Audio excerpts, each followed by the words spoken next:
Greetings, grade 12s. So now that we've kind of done our whole sort of section relating to autosomal inheritance, autosomal disorders, and we've gone through sex-linked inheritance and disorders, I just want to take a bit of time just to go through some revision questions and really just focusing on the actual Punnett square style answering of questions themselves. So what I'll do is I'll present the question to you. Please practice it on your own. So you really need to get used to identifying the different things, and then we'll go through the answers from there. And again, I do sort of also say that as I go through these, please remember that this is just the Punnett square part of a genetics question in isolation. Remember, there will be other applied questions that will relate to a particular case or scenario that you've got. For example, it could say, what does it mean to be recessive? Explain what it means to be autosomal dominant. Or lots of other things from there. So just bear in mind that there are other things that are associated with this.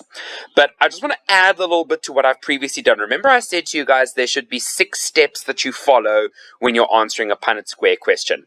I'm going to add an A, B, C before that to help you. So as soon as you see that you have a genetics question, there are 3 questions you need to ask yourself before you actually get answering your step 1 to 6. And the first most important question, because if you mess up at this step, it is curtains for you after this, is you have to ask yourself, are you dealing with something that is autosomal? Or are you dealing with something that is sex-linked? And it can be disorder or normal characteristic, whatever. Is it autosomal or is it sex-linked? Remember, autosomal, chromosome 1 to 22, non-gonosome. Sex-linked means it is generally located on the X chromosome, but we're dealing with X's and Y's. When you are answering this question, it'll take you in one of 2 directions. And if you go in the opposite direction, it really messes up your chances for getting the question right. So, if you are only dealing with an autosomal disorder, you are dealing with letters only. Remember those letters you assign to whatever the condition or the trait is. Only letters. If we're dealing with sex-linked, we have to use the letters and the gonosomes. We have to include the X's and the Y's, and therefore it also means in the phenotypes, we have to include the gender for each of them. So do you see, if you call a sex-linked letters only, you are missing a whole bunch of X's and Y's that are linked to that, and you get the whole question wrong. If you're doing autosomal and suddenly add X's and Y's, you're adding things where there shouldn't be things, and you're starting to call male and female, but it actually doesn't matter. So that is the first step. That is first question. Then the second question you need to ask yourself is it a dominant or a recessive condition you are dealing with? So that's really going to depend on how you are then going to dictate whether something has the disorder, has the particular trait, or doesn't. Because remember, your law of dominance, how your things get inherited. So what I suggest you do is once you've decided, or once you've seen in there if it's dominant or recessive, write down all the potential variations in 2 columns, just for yourself. Just for yourself. So for example, say you're dealing with an autosomal recessive. You would say normal and affected. And what are the potential types that can be normal if it's autosomal recessive? Letters only. Therefore, this would be what? So I just use the letter B as an example. It would have to either be homozygous dominant or heterozygous to be normal. And then the only ones that can be affected is little b. Because then, as you go through your different examples, you can then make reference to this for when you're wanting to answer your particular questions. So that's just a little bit of advice to help you answer them. So, dominant recessive, which one is it? Write down the potentials. And then the C, the last bit before we get to our 6 steps, is you must assign letters or use what has been prescribed in the question. Because sometimes it tells you, use capital A for this and little a for this.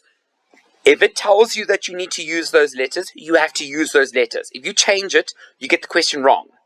If it doesn't say anything, you then have to physically tell me what each of them is going to represent.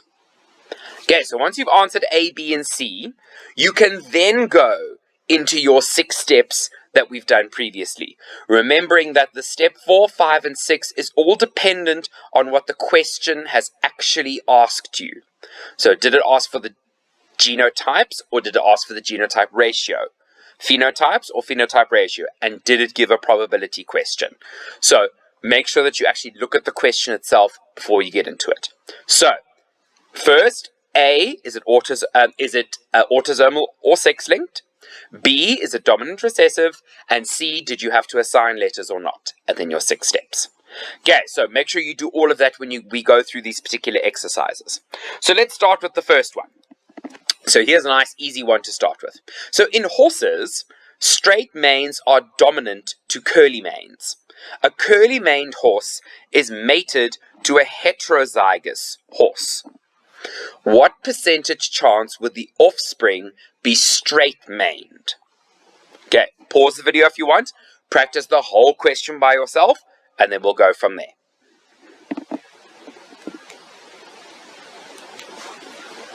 Right. So your first question, A and B. So question A, is it autosomal or is it sex-linked? And B, is it dominant recessive? So it is an autosomal disorder because there's nowhere that it says that it's sex-linked, and it's not something that you have to know is sex-linked. And it is recessive because we had dominant recessive, curly maned to a heterozygous horse, straight mane. It has to be recessive. Otherwise it would have stated that it would be dominant. Okay. So C, did it give us letters to assign? No. So therefore, to start with, we have to assign some letters. Now again, if you use different letters to mine, it's perfectly fine. The letters are just random. As long as they stay the same letter, just capital and lowercase. So I said, let straight manes equal capital T and curly manes equal little t. Because remember, straight manes is dominant to curly manes. Step 1, what are the parent genotypes?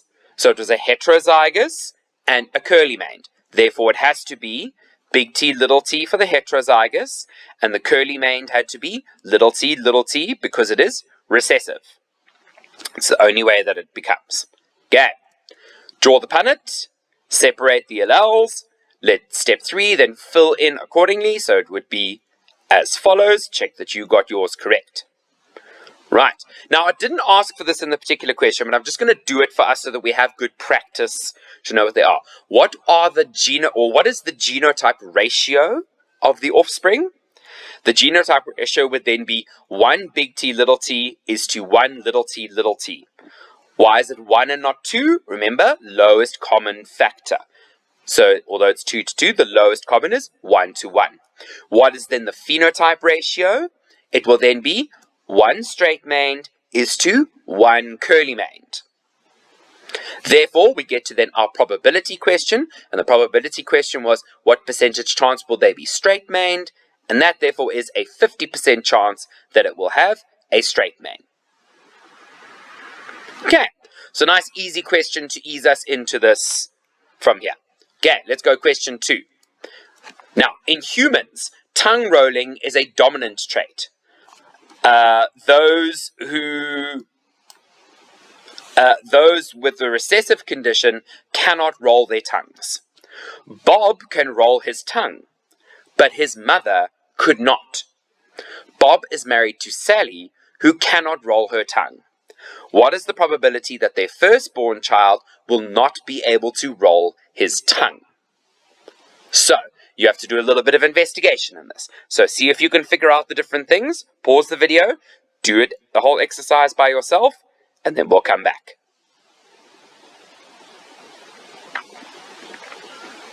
Okay, so I hope you tried that. So, first question, A and B, is it autosomal, is it sex-linked? Is it dominant recessive? Okay, so now, this is where we have an interesting one. So, we know that it is autosomal, but we are dealing with a dominant trait, because it says in humans, tongue rolling is a dominant trait. And we were wanting to find out whether this person can roll their tongue or not. So this is actually a dominant one that is inherited. So if you messed it up and you said it was recessive, pause, go back and change it to be dominant, and redo it that you can. But next bit, C, was a letter assigned? No. So we are going to have to assign some letters. So I said let tongue rolling be F and no rolling equal little f. Okay, you could have technically said that it was recessive in that no tongue rolling is recessive and maybe still gotten the right answer. So let's just see if you got your letters right. If you'd said tongue rolling is little f, then you're very wrong from there. Now, parent genotypes. Did you get this? So we knew that the wife could not roll her tongue. Therefore, she has to be homozygous recessive. What is Bob? His mother couldn't. So therefore, if he can only be heterozygous. Because if his mother was little f, she could only give him one little f. Therefore, his father was potentially either homo or heterozygous. So Bob cannot be homozygous dominant because it's impossible. He wouldn't have been able to get that from his mother. So if you didn't quite get how I got there, go back, read the question, understand how we got to this point. Okay. Otherwise, we carry on, we draw a punnet, we have our alleles separated, we fill in. Hopefully you filled in as is filled in from there. Right. Just as practice again, what is the genotype ratio? 1 big F little f is to 1 little f. Lowest common factor, remember. Phenotype ratio, 1 can roll their tongue is to 1 cannot roll their tongue. Therefore, the probability question that we got asked, the answer is that it's a 50% chance that he cannot roll his tongue. Be careful. Don't give the answer as that 50% that he can roll his tongue, because the question asked, what is the chance that he cannot roll his tongue? Although the answers are the same, just be very careful, because if you had said there's a 50% chance that he can roll his tongue, I might have taken a mark off for that, because that's not what the question asked. So really pay attention to what the question is asking. Okay, so if you didn't quite get that one, go back, redo it, make sure you have a good understanding of that. One more, and then I'll have a bit of a break from here. So, in fruit flies, eye color is sex-linked. Red is dominant to white. Cross a white-eyed female, X little r, with a red-eyed male, X big R, Y. What are the genotypes and phenotype ratios of the offspring? Okay, so genotype and phenotype ratios of the offspring. So, do it for yourself. Pause, go through.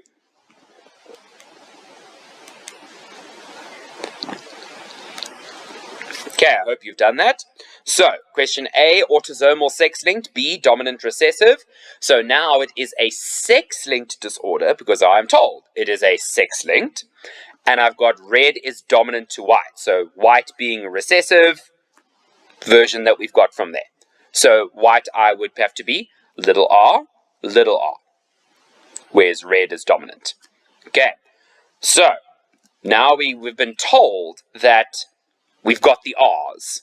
So although it didn't say let this equal that, we know that a white-eyed female has to be r, little r.